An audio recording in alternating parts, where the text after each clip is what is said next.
Hey guys, thanks for joining us for another Pouring from Coast to Coast.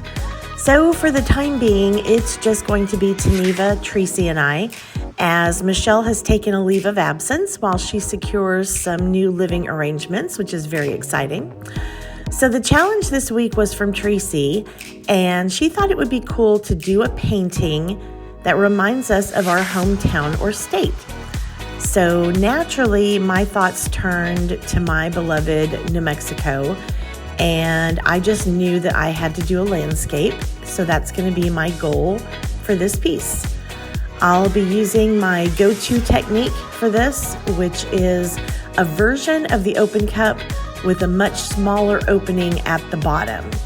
I've just found that using the cup this way gives me much more control over how the colors are blended, and it just makes it so much easier for me to put colors where I want them.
Now, just to give you a heads up, there will be times that I am going to scrape my paint off the canvas, so don't freak out.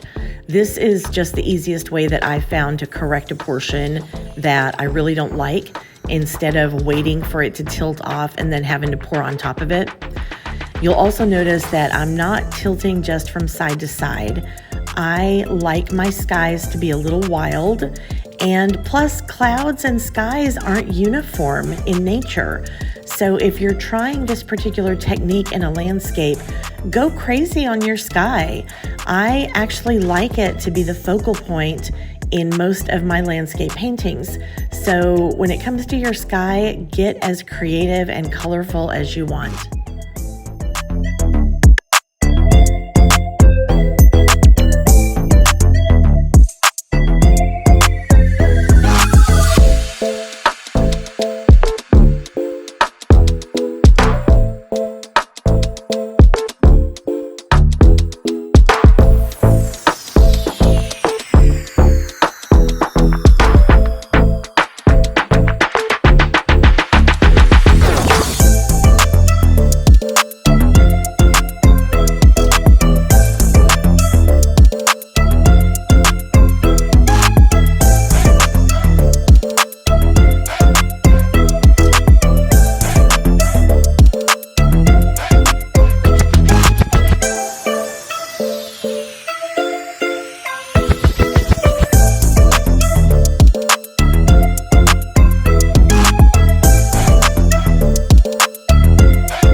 is I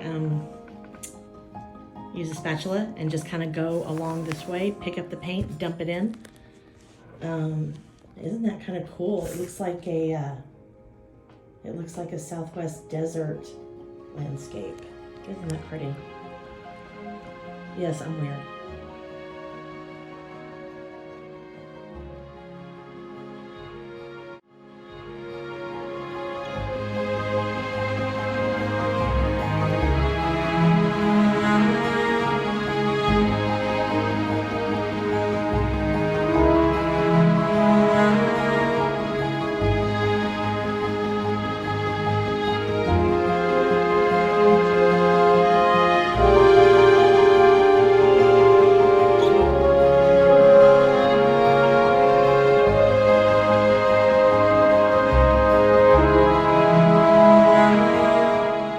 I need another focal point here in this piece, and how can you have a New Mexico landscape without a cactus?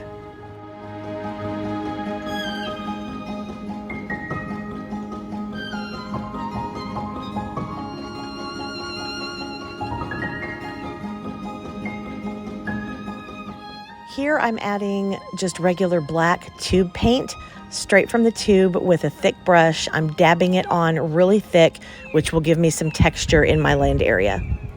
These are moon rocks from Color Art that I'll be using to embellish my cactus. They are giant flakes of mica that have had pure color added to them.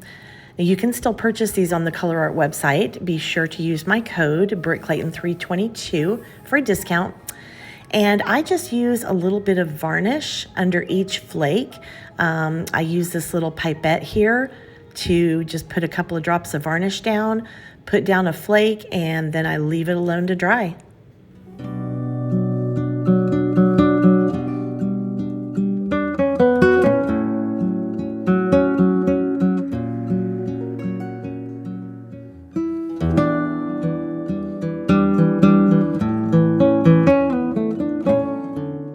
Now here I'm just basically dispersing the ground color that's been added to the mica by brushing drops of varnish over the top of the flakes, being very careful to keep the varnish on the individual flakes and not getting it on the painting itself.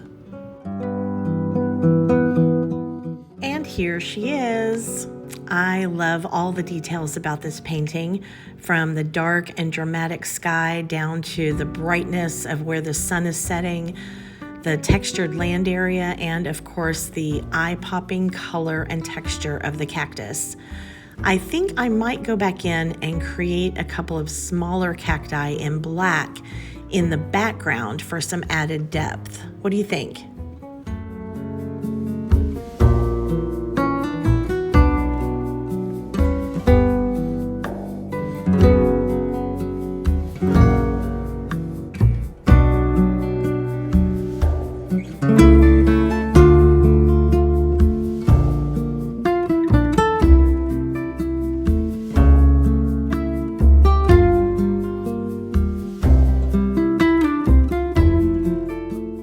Guys, we always appreciate you spending some time with us as we do our every other Friday collab. Don't go anywhere. My sweet, beautiful friend, Taneva Baker, is up next.